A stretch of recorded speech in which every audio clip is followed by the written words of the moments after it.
What's up, party people? Welcome to another episode of SVT Podcast. I am Vince in the driver's seat today. I got Tyler. He's sipping on a beer. How's it going, Tyler? It is a Guinness, and it feels appropriate for wintertime. You know, I have winter ale too, but this feels appropriate. Yeah, sure, absolutely. We have Tim on the ones and twos. How's it going, Tim? It's going good, and yes, Guinness is top of my list in terms of beer year round. It does not matter. Yeah, it doesn't miss much. Sam is still on assignment, and that assignment is to get healthy. So we're Is gonna he officially on the 10-day? Yeah, I mean, we put him on the 10-day injured list last week, but he's gonna be coming off this week, so he should be back next week. So he's officially day to day as the reports would go. He's day to day at this point. So you better need him to get that last little bit of strength ready, and he'll be good to go. Sam, you better come in strong, or we're gonna trade your ass. Oh, Tim with the fire. I know, right? We're gonna call it Sam's Michael Jordan flu podcast. Yeah, it's his flu game. That's what's happening here next week. All right. So the first thing we do every week is we dive into the NFL and their scores. And let's start on Thursday. Buffalo beat New England 24-10. Not much really to say about that other than Buffalo did its thing.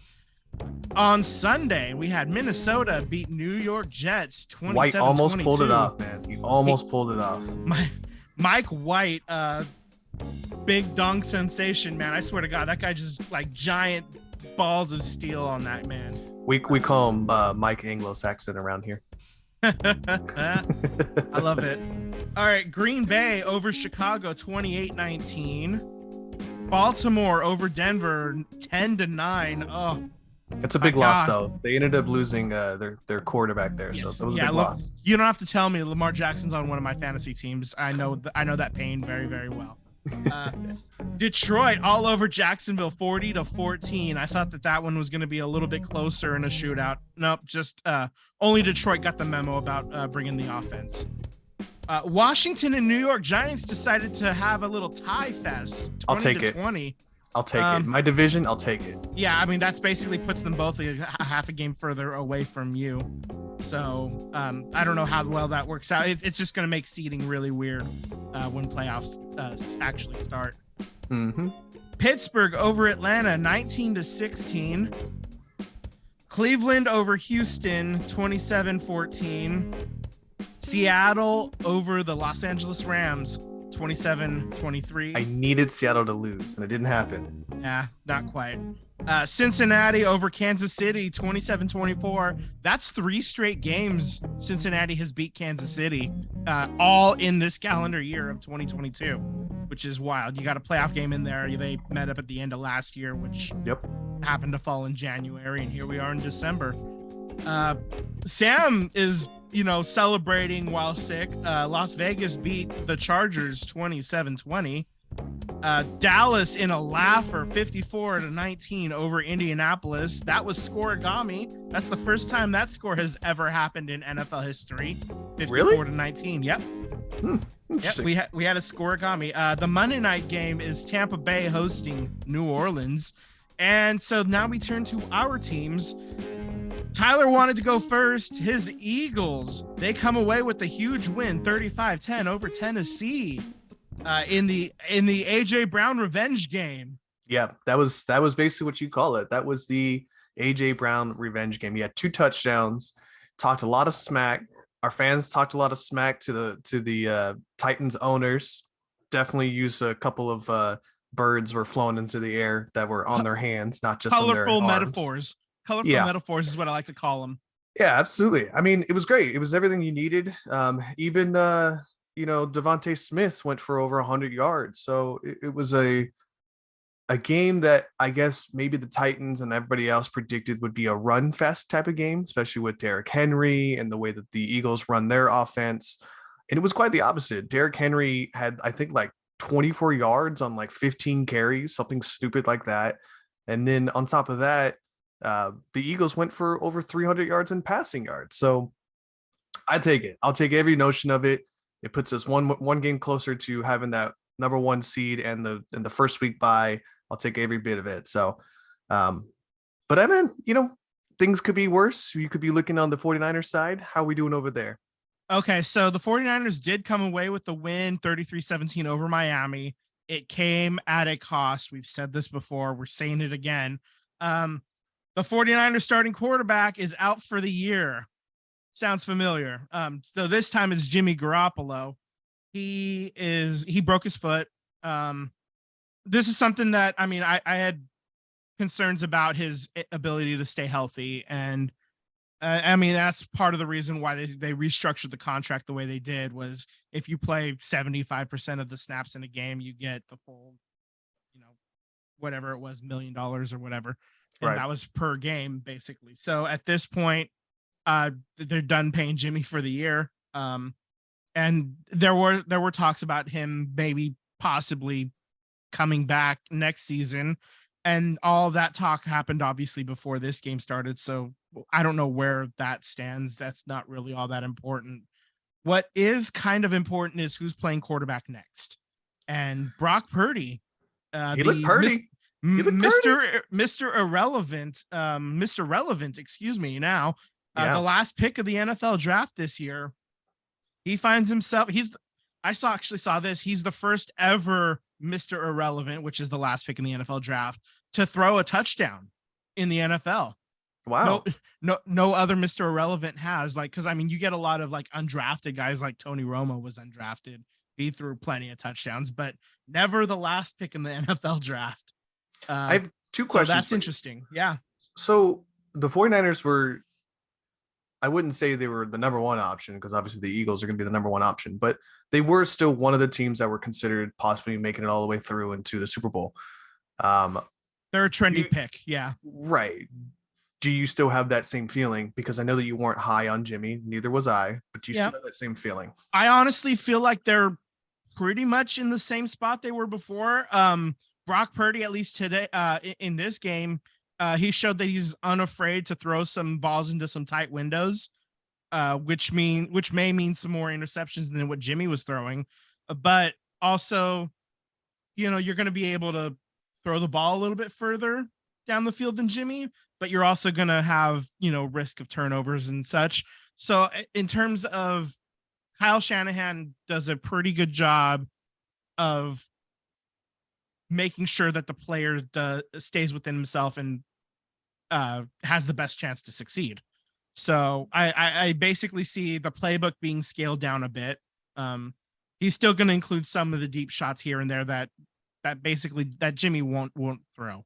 So right. I think it's kind of a lateral move, if I'm being honest.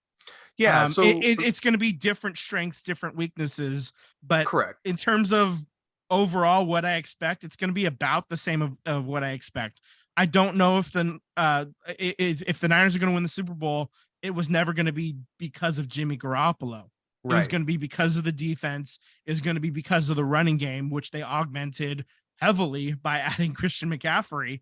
So if it's going to happen, it's still on track to happen, because I don't see this as much of a downgrade. This is essentially, I view it as a lateral move. And now you're getting a guy who was a 7th round pick, but a guy that the team, they liked him and they kept him on. He survived training camp. He was on the team.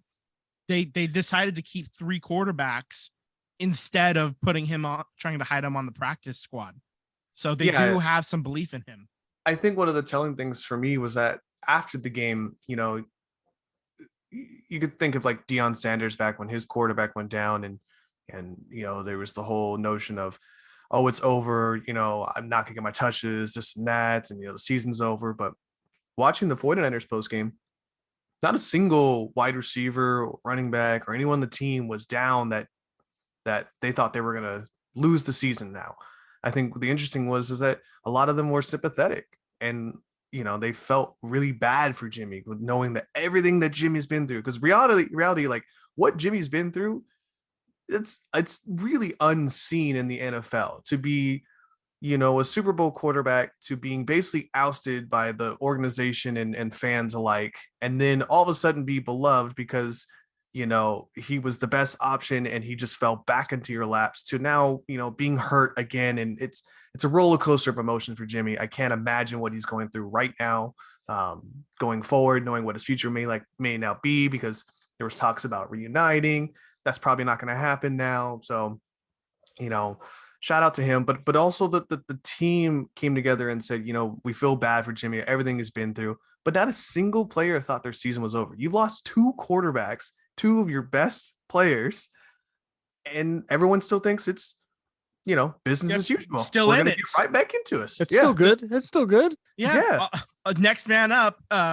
They still do have a shot.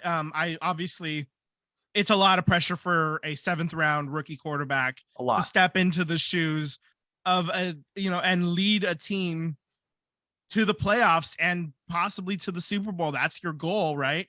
That's the stated objective at the beginning of the year. And they're one of the teams that everybody talks about. They're talking about the Niners. They're talking about the Eagles out of the NFC to get to the Super Bowl. Right. Minnesota as well is a little bit more overlooked than the other 2, but I mean, those are your 3 top teams in the NFC right now.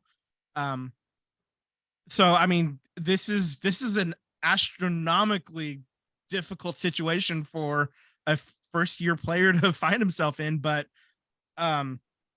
I do believe Kyle will scale down the playbook. Like I said, he's going to make sure he doesn't try to do too much all at once. He doesn't have to win the game on the first snap, and that's what Kyle's going to be really good about, is having those, everybody comes in with their scripted plays, the first 15 or so plays.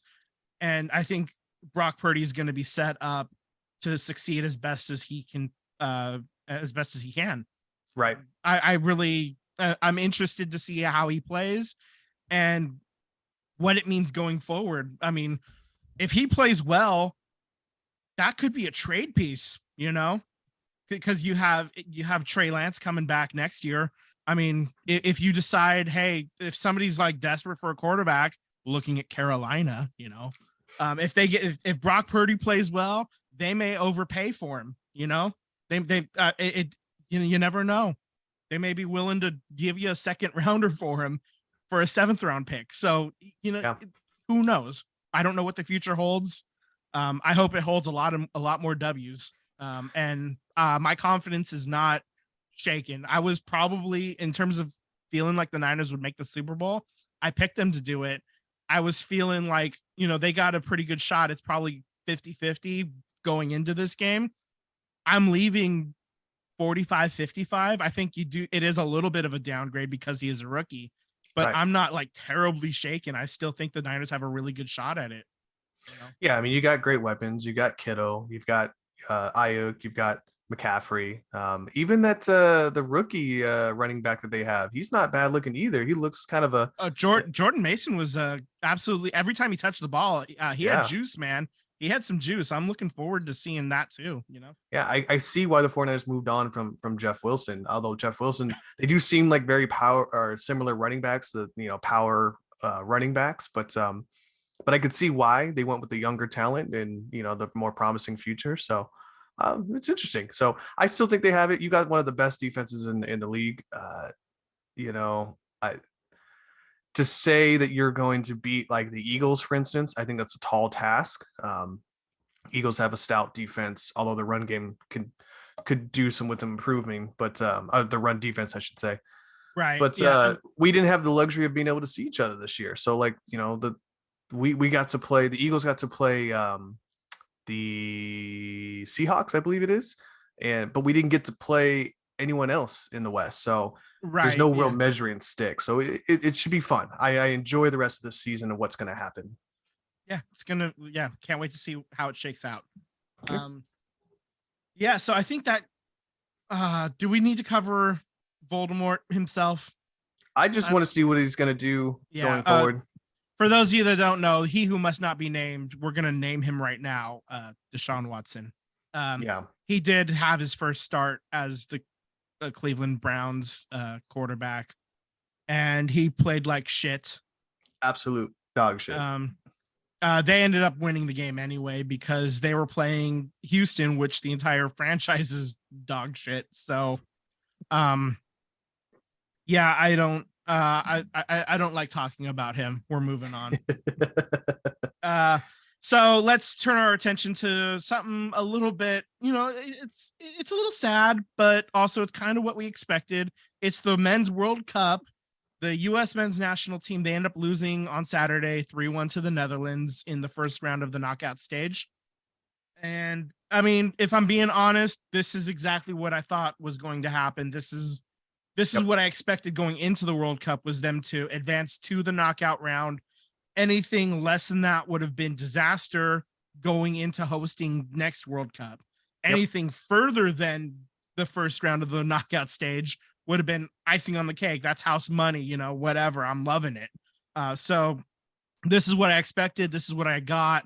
I'm satisfied with what we ended up getting. I just wish that US men could find somebody who could score, outside of Pulisic, who, we talked about. He put his nuts on the line for this team.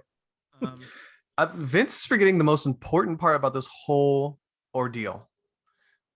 Vince and I went to go watch the game at 7 a.m. together. That's right. We did. We went to a pizza place out in the East Bay, and we were there. We got some breakfast pizza. We got mimosas. Tyler had another beer after that. I was throwing down Mr. Pibbs because they didn't have Dr. Pepper. But it was we still had a lot of fun out there. It was a rainy Saturday morning. But everybody was really hyped when US got that goal to bring it to 2-1. That place erupted. They nearly blew the top off of that pizza place. I tell you, man, like, soccer fans are another breed. And we had a lot of fun out there amongst the people, watching it from our little corner booth, getting hyped, man. It was fun. Yeah, it was fun. I did enjoy that. That's one of the things that when I think about, 8 years ago when I stumbled into a bar and the World Cup was going on and Landon Donovan and all those guys were on the team, was how electric and how much fun it was to watch the USA play and not only score a goal. When they score a goal, it's the craziest thing you've ever seen in your life. So, and it's just great to see that energy is still prevalent. And I had a blast, man. I mean, I did expect us to leave in the first round. I did expect Netherlands was probably the best matchup we could have had outside of maybe South Korea would have been a good matchup for us. But other than that, we were probably going to get dominated by pretty much every single team that was in the World definitely Cup. Every European and South American team. Like, I think Brazil was up 4-0 when I last checked. I don't even know what that final score was. They finished out 4-1. They destroyed them. Brazil. Yeah. There was so today's game was Brazil versus South Korea, and Brazil went up 4-0 in the first half. So they didn't score a goal in the second half. So South Korea obviously made their adjustments. But one of the things was that Neymar came back. He had that nagging leg injury and he came back for this game, scored a goal for them, the second goal for them on a penalty kick. And there's a video that's going around, and I can't remember the player's name, but he was a middle fielder for Brazil. He's got his back towards Neymar and just dancing because he knows that Neymar's going to score the goal. And guess what? Yeah. Neymar scored the goal. Yeah, that's like when any Warriors player that's not Steph Curry turns around and starts going to play defense because Steph's about to shoot a 3 and they know it's going in, I don't even need to see it go down. I know it's happening, It's the same energy and I love it, I love the cockiness and just the fun that they have when they're playing. These soccer players, they have fun, man. You can tell it's not boring and stiff like baseball. These guys love the game they play and they have fun doing it. It is a treat. Well, one thing I want to talk to you about was that you and I kind of discussed it, but you and I don't think, Berhalter is the coach and should be the coach. You and I think that we should probably move on. I would agree with you, but the only problem that's pulling me back is that who's willing to want to coach the U.S. men's team is one thing, and two, maybe Berhalter is our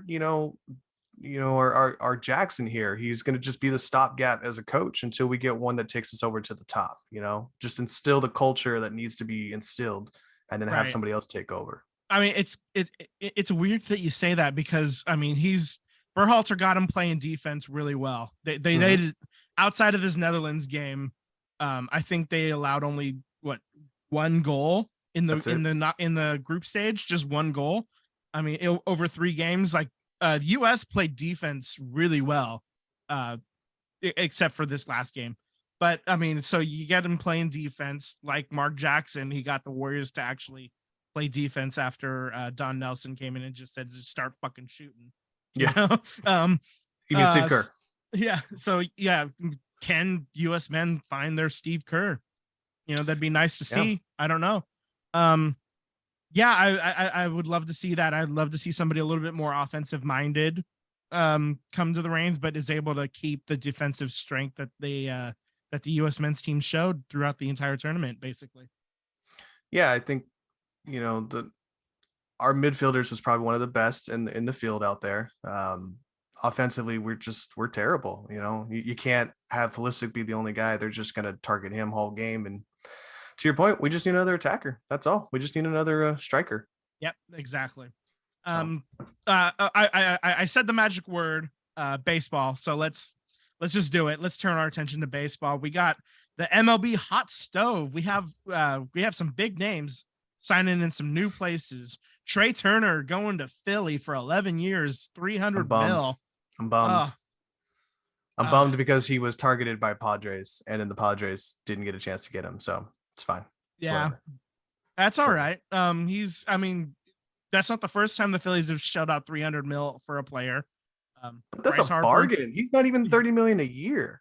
Yeah, he's a little under 30 million a year. So it's 27, 28 mil a year, something like that. They locked up Trey Turner too. He's like 40. Yep.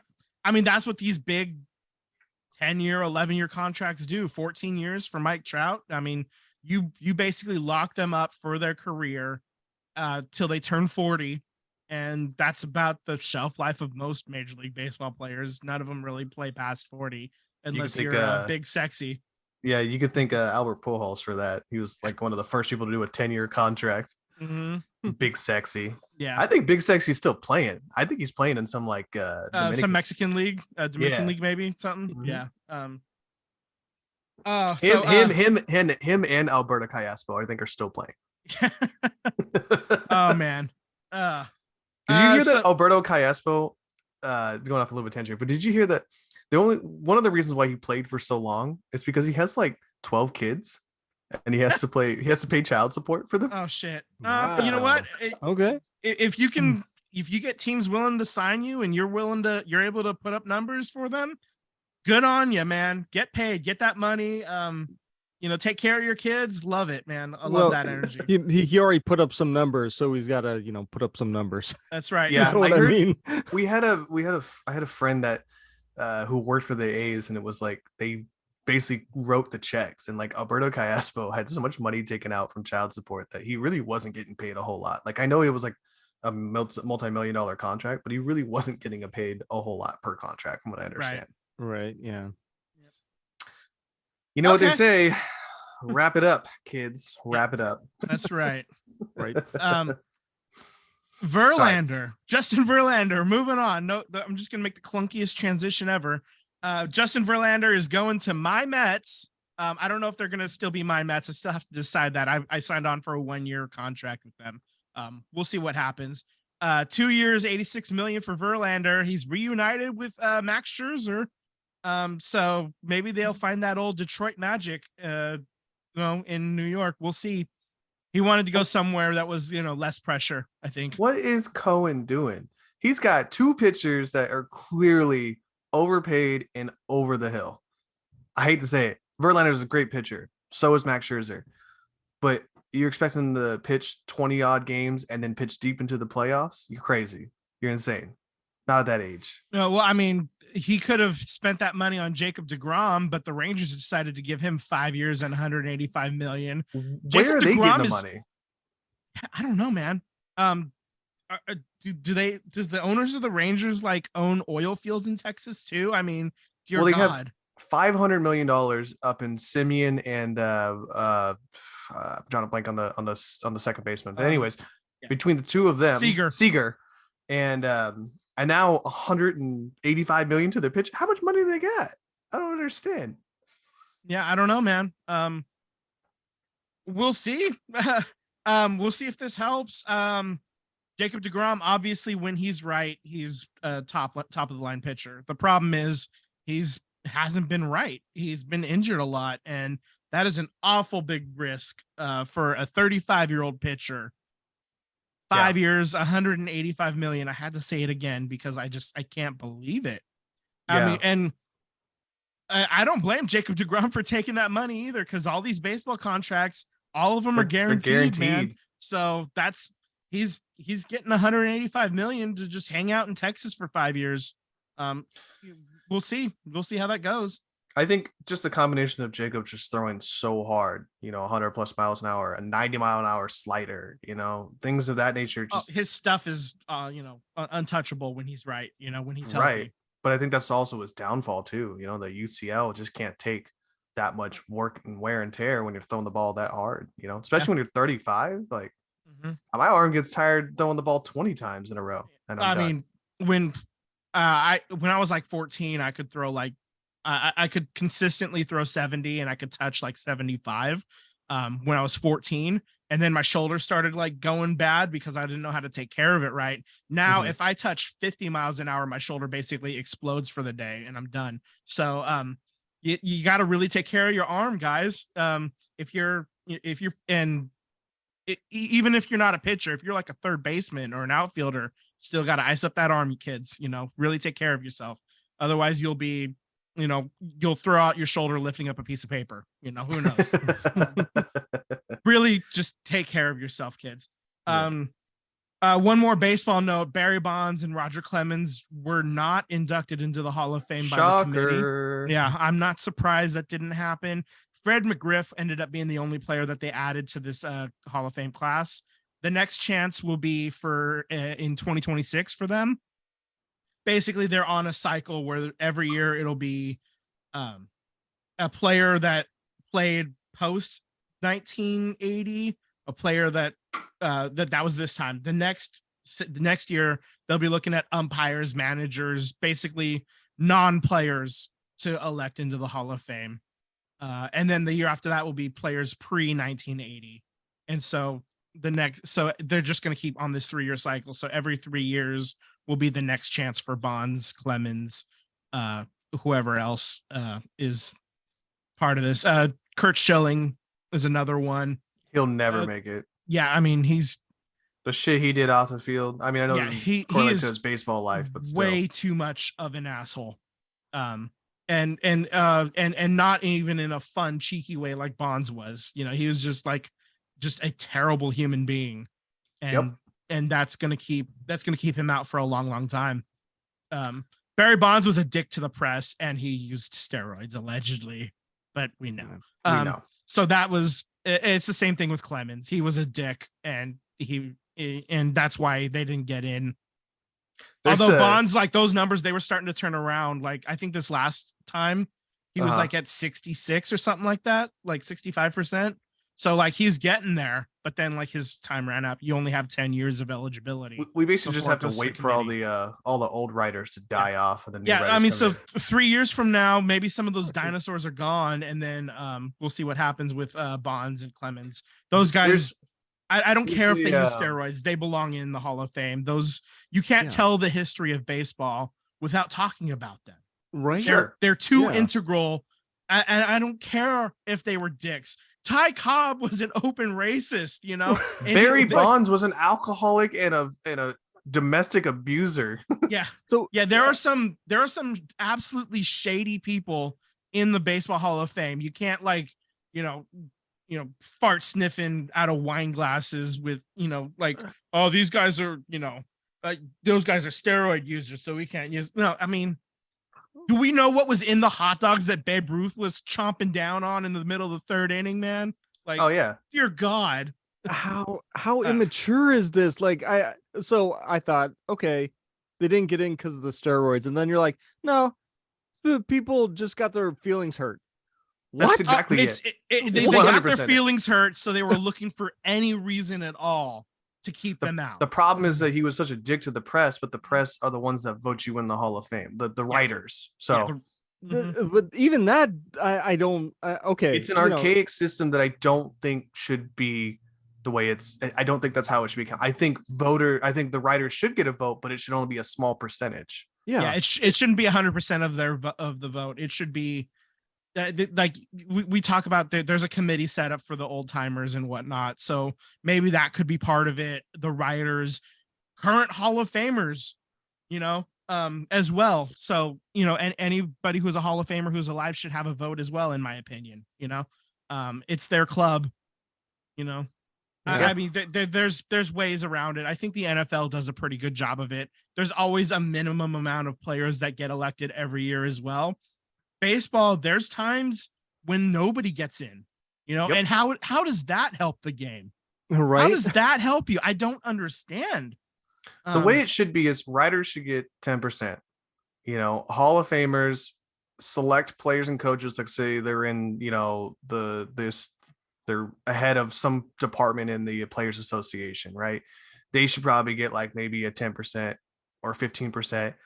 And then us, the fans, should be able to get a chance. So we should get like, maybe a 5% vote. Give us a chance. Let us be the one that sways them. We're the one that watched them and paid the money for it. Yeah. Right. Yeah. Yeah. I mean, and if somebody gets, 95% of the fan vote, for example, I don't think Bonds would ever get that much, but like just for an example, if somebody clears 90% of the fan vote, then I think that should, that should inform some of the other voters that say, hey, literally everybody who watches and gives a shit about baseball thinks this guy belongs in. Maybe we should fucking listen.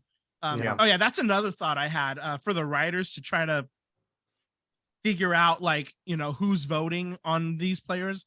If there's a player that gets, I don't know, like it could be 90%, it could be 95. I don't know what the number is, but if there's a player that gets 95% of the vote to get elected and you voted no, I think you should get your vote revoked. I agree.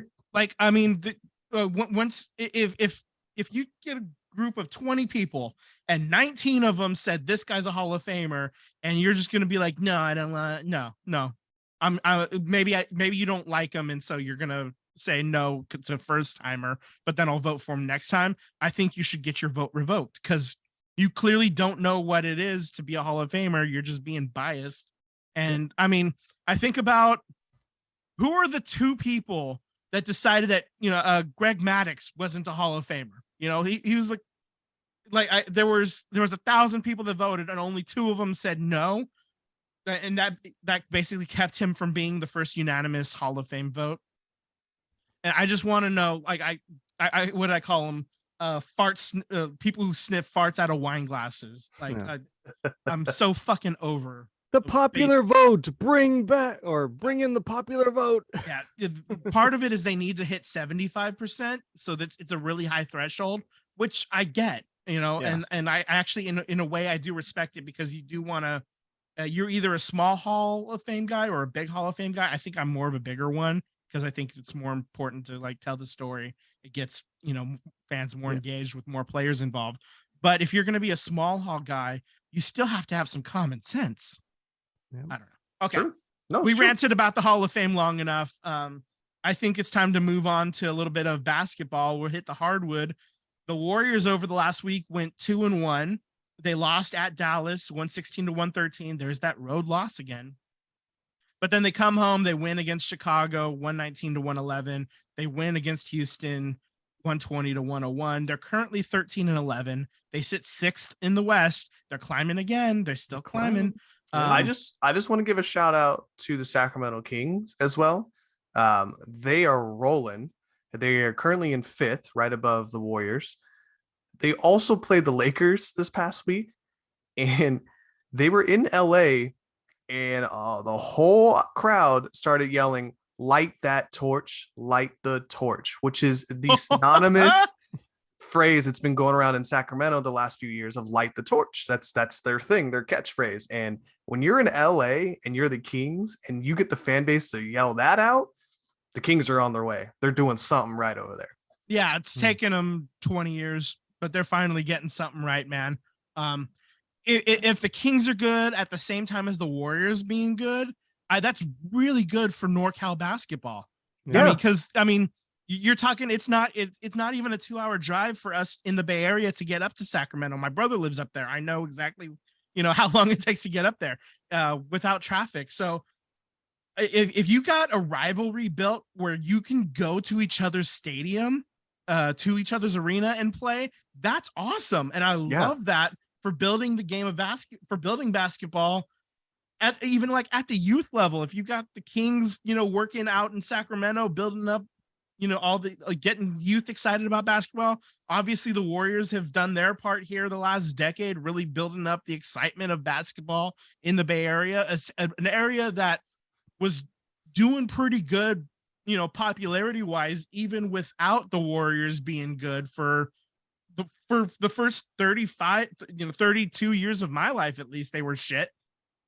And then they get good and they start winning titles, and it exploded even more. So having a close rivalry, a geographic rivalry, I really love that, man. Yeah. I do too. I look forward to hating the Kings, I'm not there yet. I'm not emotionally there yet, but if we get some like important rivalries building, like this rivalry build up, man, I'm really excited for that. That's going to be an amazing time. I need some hometown hate. Come on. That's right.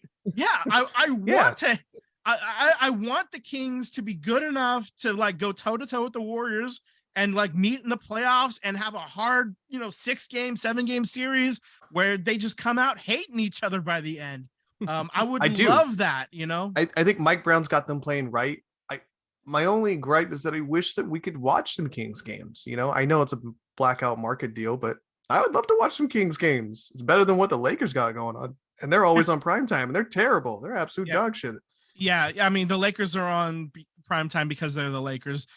That's another beautiful thing about the NBA schedule is they can flex those games into like primetime coverage really easily. TNT, like in ESPN, they lay their claims out to all these games or whatever. They can, if a team they think is good ends up being bad, they can take them out and replace them with a team that is doing good, a team that's better than they expected. So I'm really excited to see, more Kings games, for the city of Sacramento.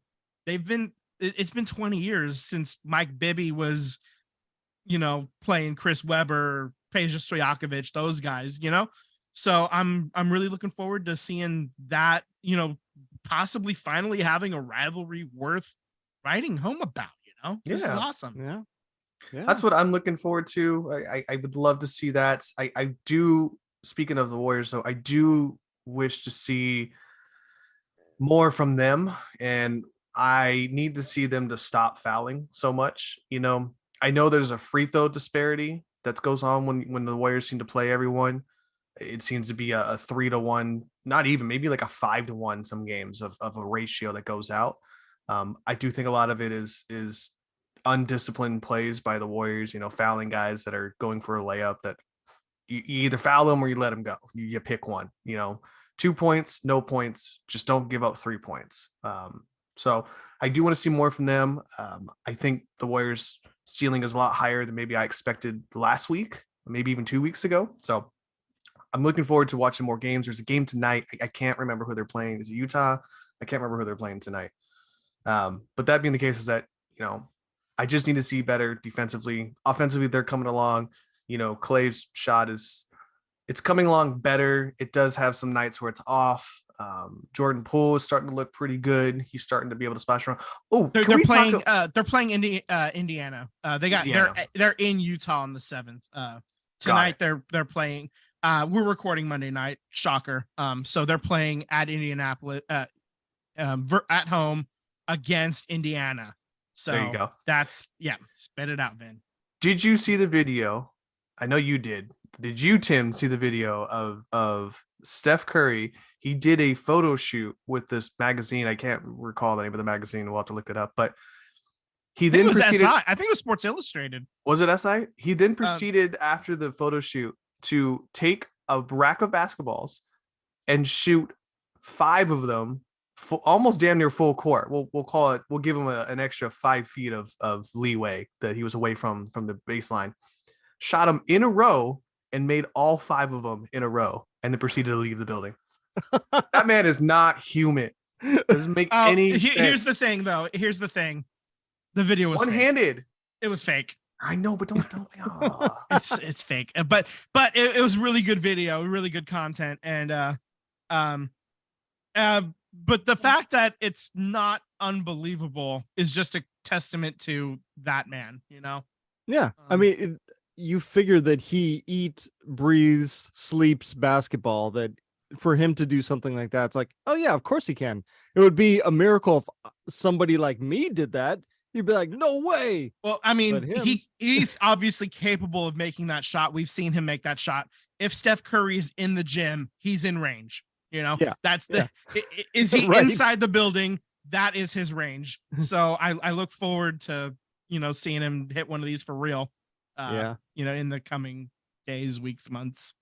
So yeah, we could press him. We could be like, hey, I know this video is fake, but can you do this for real? Can you like actually just do it? You know, make it a real video. Oh.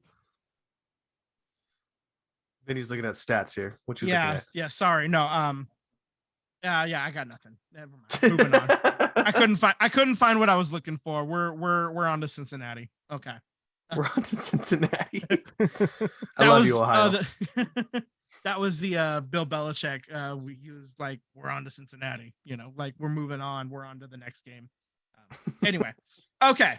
So I think it's time. We're going to turn our attention now to the ice, and the Sharks have been struggling as we have documented, you know, every week. They did win at Montreal 4-0, but then they have since dropped the next 3 games. They're all on the road. At Toronto 3-1, at Ottawa 5-2, at Buffalo 6-3. They're currently 8 wins, 16 losses, 4 overtime losses. They're 7th in the Pacific. And it's I tuned in to catch the end of the Buffalo game yesterday, and Aaron Dell was in net. So, you know, it's not going good. Oh, yeah. Aaron Dell he's the 3rd string goalie. He's basically, he's down. He usually plays with the Barracuda, the American Hockey League affiliate. For baseball for people who are familiar with baseball, it's like the minor leaguers. Okay. And he's basically there in case there's injuries and they need somebody with at least some NHL experience. And Aaron Dell, like one of the goals that he led in, it was not good. It basically clanked off of his glove and went through into the net. It's just one of those things. It's like he's washed, you know. It's unfortunate, but here we are. You know, I mean, this is a bad team with a couple of really good players. But I got to tell you, Erik Karlsson's not going anywhere. He's not. He should have already been traded by now if that was the case. The contract is just unmovable. It is. And it's actually literally not movable. There's a no movement clause in it. You can't trade him without his permission. So if Erik Karlsson is going to go somewhere, it's got to be somewhere with a lot of cap room and a place that he's willing to go. So I don't know that any team with the cap room is going to be where he wants to go, and any team that, you know, that he would want to go to, it doesn't have the cap room. You know, it's very chicken egg. Yeah. You know what time it is? What time is it? Does Vince have the standings up? For which? For what? For NHL.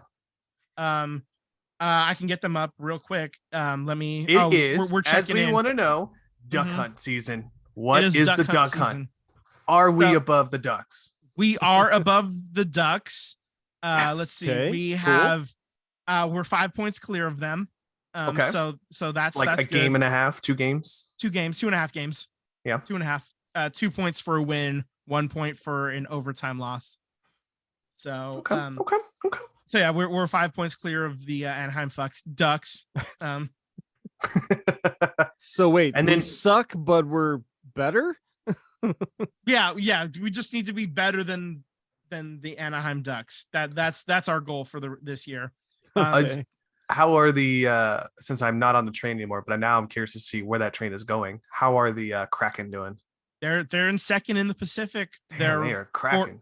They're 4 games out. They're 4 points out of first place. Golden Showers have that. The LA Kings have figured it out in this early part of the season. They're in 3rd in the Pacific. The Oilers are in 4th. Flames, Canucks. So yeah, all of Western So you have it's kind of funny. You have the two newest teams in the NHL, then you have the LA Kings, then you have all of Western Canada, and then you have the Sharks and the Ducks. So in the standings. So that's fun. There's always next year, right? There's always 2 years from now. Yeah. I'm not even talking next We're only year. like maybe what 30, close to 30, 28 games into this. I've already written the season off. Yeah, this season, anybody who has any realism in their eyes and hearts knew that this was not going to be, that this is going to be really tough to be a good season. And even the most optimistic people, I like to think of myself as one of the more optimistic fans, but even I'm like going in, I mean, we have the tape, we can play it back if we need to, but we won't listen. It's just, they don't have it. There's just not enough good players, our top line players just aren't good enough, and our depth is not good enough to match up with the rest of the league. And there's a reason why the Sharks are near the bottom and why they're going to be in the mix for a top pick. So, we've said this already. The Rangers, I mean, not the Rangers. Well, it was basically their former coach and all that, but he's just going to see what this year is and keep whatever talent he thinks is worth it, and we'll move on. And he's going to build the team the way he sees fit. So that's kind of how we've been saying it, and that's exactly how it's going to happen. I will say, the players are not quitting. They are working hard. They're not good. They're not as good, but they are playing hard. They are working hard. They got hard. David Quinn has not lost this team yet, and I kind of just that's what I'm really going to be looking for is as the season goes on, is are they still playing hard in February and March as they are at the beginning of December? If they are still playing hard, for them, even if they're not winning, if they're showing effort, if they're trying to make some plays, then obviously then maybe David Quinn is the guy going forward, and we'll just have to see how that goes. Does he lose the locker room? Sure. That's it. That's all I got, man. Yeah. Well, let's touch on to some extra points that we got going on here. All right. The kicks are up, and let's get good. I don't know. Baker Mayfield has been cut by the Panthers. I'm very happy that Shanahan has come out and said that he likes Baker, but no thanks. So you don't have to worry about 49ers fans. Baker Mayfield is not going to be wearing red and gold. They opted for Josh Johnson instead. So it's the fourth time that Josh Johnson has been on the Niners. Josh Johnson has played for 14 different teams. That's not an exaggeration. That is a real number. He holds the record for most teams played for. He's what, 34 or something like that? Yeah, something like that. He is the definition of journeyman quarterback. Wow. But I mean, he keeps finding these jobs because he has some arm talent. You say wow, but let me tell you about being the best part of being. I would love to be a journeyman quarterback. You know why? I get to sit on the bench and get paid, and I don't have to do diddly squat. That's right. Okay, when you put it that way, yeah, you're not. You're still getting paid millions of dollars, but you're not taking hits every. You're not even taking hits in practice. Yeah, because you're you know what you do in practice. Hits. You just stand on the sideline and go, "Good job, man. Here's your Microsoft Surface tablet for you." Yep, yeah, right. No, I mean, good. I'm just happy that the 49ers aren't going for Baker Mayfield. So thank God. Yeah. All right. Deion Sanders is now the new head coach of the Colorado Buffaloes. Buffaloes. Thank you for University of Colorado. Pac-12 years. Pac-12. Mm-hmm. Pac-12. Yes. Pac-12. I'm getting confused because Pac-12 players aren't even, or Pac-12 teams aren't even in the Pac-12 anymore. Now they're in the Big Ten. It's very confusing. Yeah. But anyways, Deion Sanders was playing for Division 2, 3. No, it was he was coaching Division. It was Championship Subdivision. Was even below that. Okay. Oh no, it wasn't. It was Division 1B, or what they used to call 1B. There you go. They used to call it 1B, and now it's like Championship Subdivision, Jackson State, I think, right? Yeah. But yeah, he's not going to be there anymore. He's going to be in the Pac-12, and you can check out his press conference, or not a press conference. he had a little team meeting and they recorded it. And he's there to get these kids hyped up, and maybe Colorado could be a force again. You know, not since the days of Cordell Stewart has Colorado mattered for college football, and Coach Prime is going to try to make that happen. So good luck to him, except against Cal. Yeah. Wow. No. Yeah. Cal's a Go Bears. Go Yeah, Bears. no. Roll on, you Bears. Okay. No. You know when you were a kid and like you made like those little cement stones with your hands and you like wrote your name onto it? That's basically what the Cal Bears are to every football team. They're just a stepping stone for every other college football team here. So ouch. Yeah, but it's the outside of truth. outside of the Jeff Tedford years, yeah, you're pretty much right. I see no lies detected. Deion Sanders is, I think, one of the better coaches. He's not Jeff Saturday, so damn, got him again. We lost 54-19. Shots fired. Jeff Sunday is not the guy. So let's just looking at what Deion Sanders has done. He's basically come in and said, I'm here to motivate boys to become men and make better life decisions in their life, not just be better football players. So it's working out well for him. He seems to have had a lot of positive reviews where he was coaching previously. I hope he brings that here as well. Last bit of the order that's not on the dock that I just wanted to mention here was that Wrexham is now currently in second place in the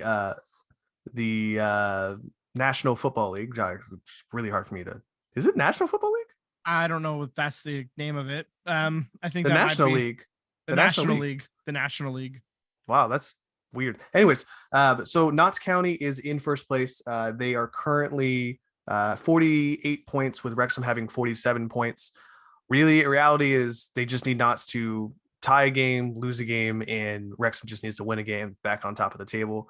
We have a lot of time on this. The season goes until about, I think, March. To May. So, It's May. it's Okay. even further. It's like May. Yeah. Yeah. So there's a lot of time. January 7th is going to be the Emirates FA Cup, the next matchup for Wrexham. So I will be on the shout out for that and the lookout for all of those games. And anything Wrexham you guys want to talk to us about, just let us know on our Twitter. Let us know on the Facebook. Let us know on everything. Instagram. Yeah, we're not on Facebook yet. We're on Instagram. You could message us Right. individually on Facebook, but definitely you can check us out on Instagram at SVT Sports Pod. We do still have the Twitter because Twitter still exists for now. That is obviously a fluid situation, and Instagram's not going anywhere anytime soon, so definitely check us out there. You can also email us at svtsportspod@gmail.com. Get that right, Vin. You can slide into our DMs. We really look forward to interacting with you all there. All right, fellas. Well, you guys have a wonderful night. I'm going to go watch the Warriors and see if they can fix on what I would just tell them to do right now. So maybe they were listening to me. Who knows? Yeah, that's right. We'll send it telepathically to them. Of course they're listening. Yeah, of course. Yeah. Why wouldn't they? We have billions of listeners worldwide, man. We're nationwide, at least for sure. Shout out to Virginia, shout out and Carolina. and Carolina, and what was the other one? North Carolina and South Carolina. Shout out to the Carolinas. Shout out Carolina. All right. All right. Later, guys. Later. Bye.